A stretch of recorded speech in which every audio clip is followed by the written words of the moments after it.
Hey guys, Dan here with Max Arms, your friendly neighborhood arms dealer. Been getting a lot of questions about how to break down and maintenance and switch springs on the HDM 1050 protector. So today's video is going to be all about that. I'm going to show you how to do it, what to do, what not to do, and how to do it safely. Let's get into it. Alright, now we are going to get into the breakdown to change some pistons and some springs. We got our detent pins popped. We're going to separate the upper and lower receiver. Remove the bolt carrier. When you pop your detent pins, be sure to use a tap and a hammer and tap lightly. If it takes a little while for them to come out, that's fine. The last thing you want to do is pop your detent pin all the way out and spend your afternoon in the workshop chasing around for a little spring and pin.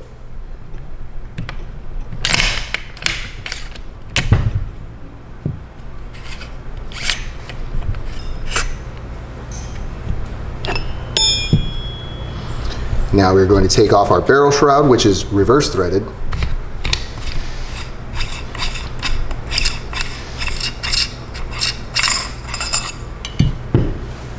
There is a barrel shroud plate at the very end of the handguard there, which is not fastened at all. It's just resting seated in there. You just want to turn your receiver upside down, give it a tap, comes right out. Now we're going to separate the handguard from the barrel. Just a light little twist, and then you can pretend you're your favorite ninja or samurai and woo! Now, the piston and piston spring are held in place by a castle nut, which is also reverse threaded. That grinding sound you hear is the bead that's welded to the back of the castle nut. You will have to thread this through both sets of threads on the barrel when you remove it.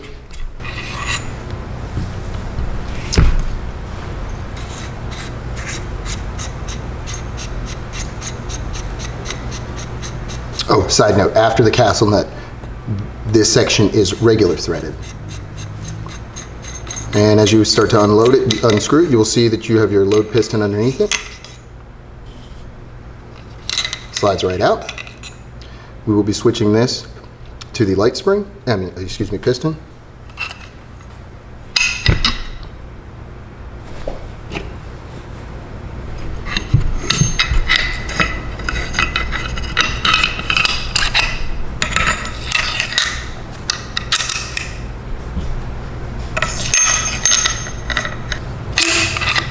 Always want to give the action a little test to make sure that everything is in order before you go tightening it down. And again, the castle nut is reverse threaded, as is the barrel shroud.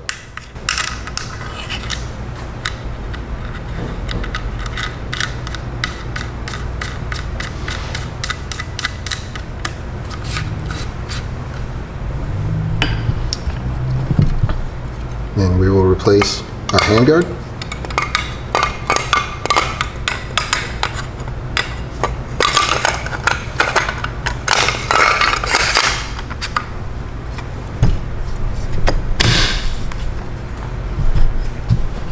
The shroud plate, which goes in one way, and again, nothing fastening it on, it just simply slides into place.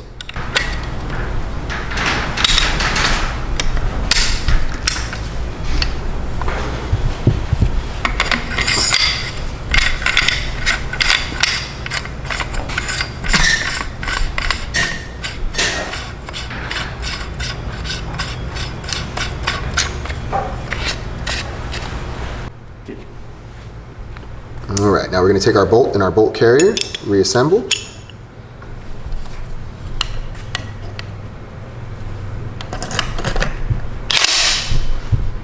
You're going to want to line up the charging handle hole with the indentation on the side of the bolt, or else it will not seat properly. Line the tab up with the tab hole just a little off.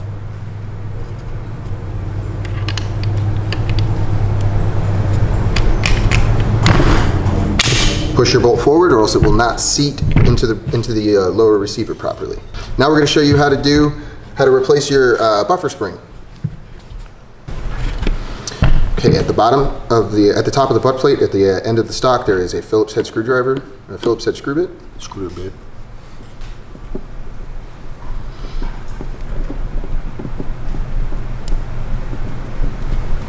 This screw is the only screw holding the butt plate in place.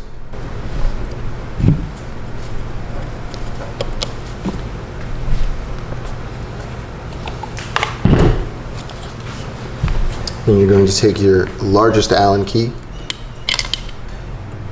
and remove the screw holding the plate in place.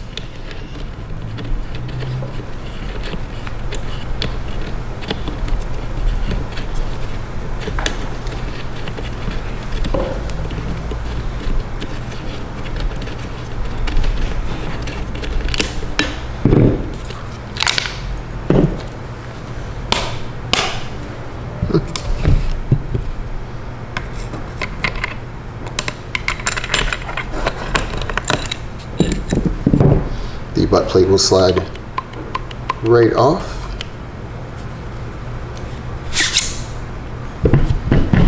Now, to get to the buffer spring, you will have to use your smallest Allen key to remove this set screw before unscrewing the cap on the plate.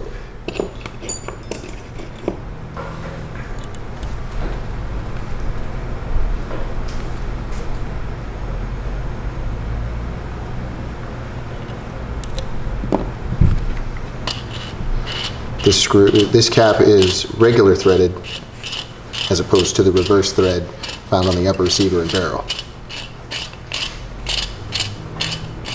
You're going to want to be careful while you're unscrewing this because there's a spring under tension in there and you don't want to go chasing that around the workshop either. There's also a buffer weight in there which is fixed in there right now. Ooh, greasy. So that is the spring we removed. We are now putting in the light spring. All right, now an important thing to remember when replacing your buffer spring is that after you insert, you're going to want to make sure that you line the set screw hole up with the indentation on the end cap for the buffer tube. Otherwise, you risk damaging the threads and stripping them or even destroying them, making you need a replacement. So we're going to put the spring under pressure and line the threads up.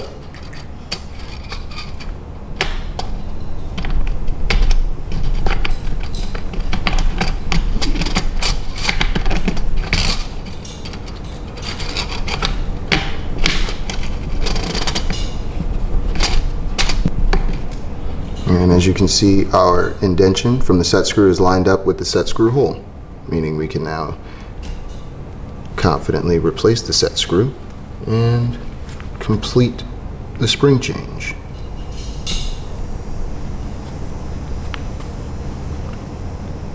Nothing needs to be hurt down, just a nice snug.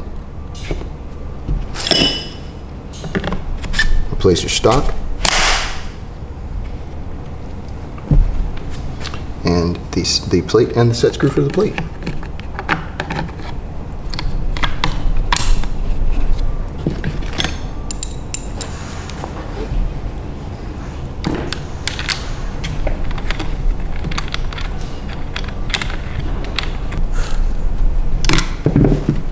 Replace your butt plate and reinsert the Phillips head to hold it in place.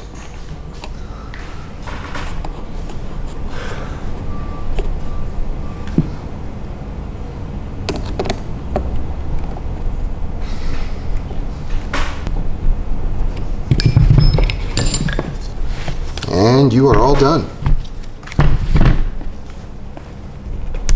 Alright, that about wraps it up for this video on the breakdown and spring and piston changing for the HDM 1050 protector. Hopefully we answered some of your questions, maybe all of them. That's my job after all. Don't forget to check out the website max-arms.com for new videos, information, and products coming down the pipe. Check out the Instagram for some fun videos, official Max Arms. I'm Dan with Max Arms. Thanks for watching.